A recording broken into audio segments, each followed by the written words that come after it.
Please be seated.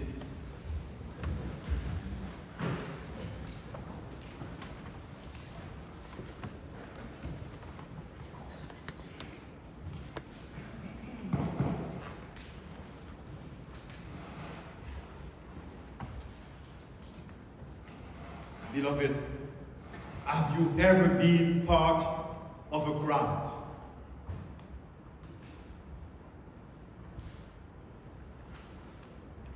Yesterday, I was part of a crowd in the Bronx because it was a No King's Day protest. And I've seen a few of the members of this church attending, protesting, some with signs, some with a big heart, some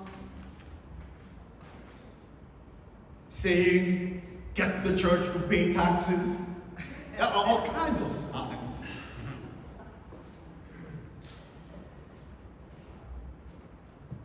But you know, that's exactly what happened when you are in a crowd.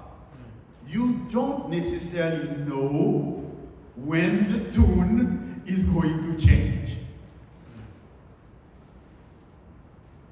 One moment, they celebrate you. The next moment, they question you. And before you can even understand what is happening, they may turn against you. And let me ask you something else.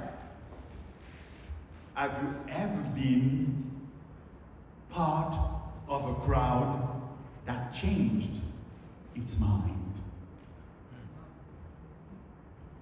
You go from support to silence, to stepping back, and then to stepping away. Today we celebrate Palm Sunday. Jesus enters Jerusalem and people are shouting, Hosanna! Blessed is he who comes in the name of the Lord. Hosanna! Save us now. They lay palms, they lay garments, they proclaiming King. But the Gospel of Matthew does not let us stay there. He walks us from the palms to the betrayal, to denial, to abandonment, to the cross. Between the celebration and the crucifixion, something shifts. What happened? Did Jesus change? No. The people changed. They had expectations. They wanted power. They wanted victory. They wanted immediate results. A Messiah who will overthrow Rome. A Messiah who will dominate. A Messiah who will fill everything and right now. But Jesus comes preaching love. Jesus comes preaching forgiveness. Jesus comes calling people to change, not systems alone.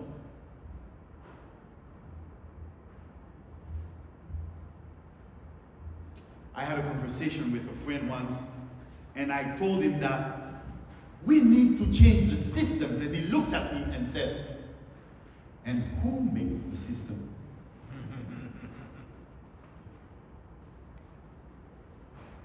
So that when we refuse to change and we expect the system to change, what do you think we do? We blame it on one person. They blamed it on Jesus. And when Jesus refuses to do what they wanted, they turned against him. And it is not just the crowd. Judas, a friend of his, betrays. You're going to tell me this was scheduled, but Peter denies. All the disciples run. The leaders manipulate. Pilate compromises. Everybody plays a part. So now the question is not, why did they do it? The question is, where are we in this story? Are we praising when it is easy? Are we silent when it becomes difficult? Are we absent when faith costs something?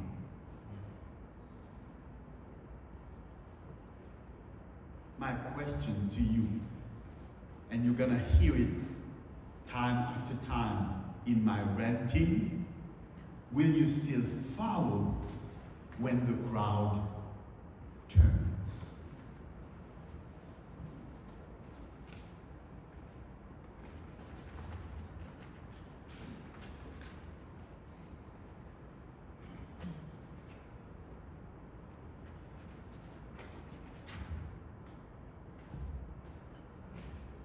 You need to understand that Jesus knows all of this. And still, he walks forward. He breaks bread with betrayers. He prays while others sleep. He stands silent before lies. He carries a cross, not his own. This is not weakness, is it? This is purpose. Jesus is not reacting because he is redeeming. Even betrayal becomes a pathway. Even injustice becomes a witness. Even death becomes a doorway. You see, the curtain tears apart. The earth shakes. And a soldier, a woman soldier, declares, truly, this was the Son of God. Let me tell you something. A few years ago, I was speaking with someone in a congregation who had been deeply hurt.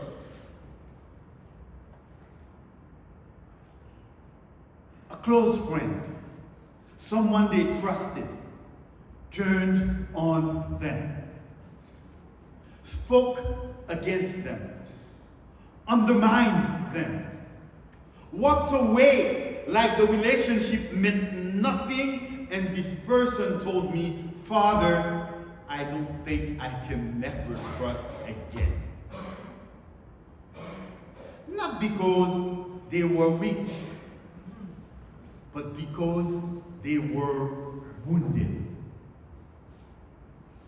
And maybe someone here today knows that feeling, the pain of betrayal, the silence of abandonment, the confusion of how did we get here.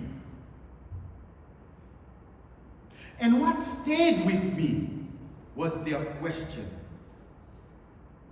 Why would God allow this?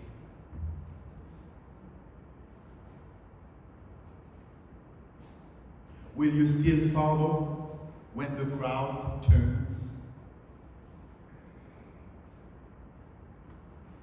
Palm Sunday answers that question.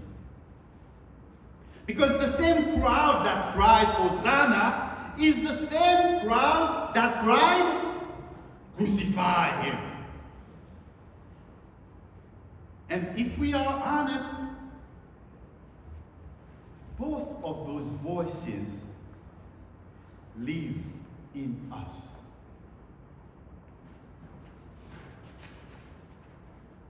We praise when things are going well. We question when things fall apart. We follow when it is convenient.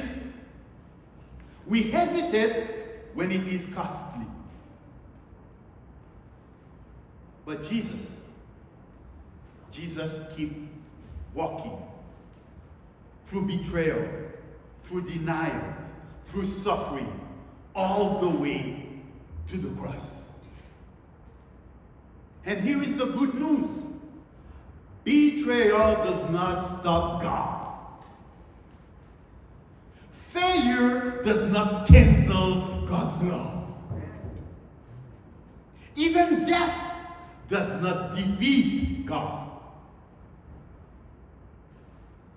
Because on the cross, God is taking everything broken, everything painful, everything unjust, and turning it into salvation.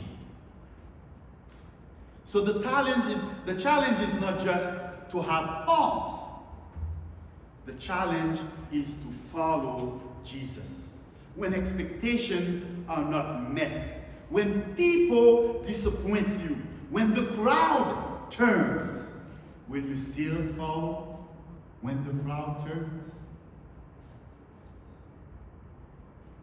Will you still follow when the crowd turns? So today, as we hold these palms, let us not only shout Hosanna, let us commit to walk with Jesus from the table to the garden to the cross. Because without the cross, there is no resurrection. Without the struggle, there is no transformation. Without the journey, there is no glory. Will you still follow when the crowd turns? Our call is not just to love Jesus. The challenge, beloved, is to love Judas.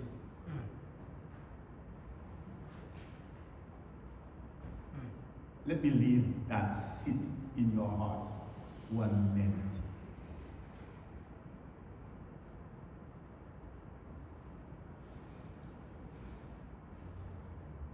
The challenge is not to love Jesus.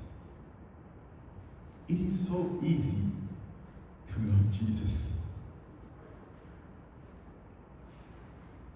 The challenge is to love Judas. Because even when it costs us, even when it hurts, even when the crowd turns, we still need to know that God is love. Amen.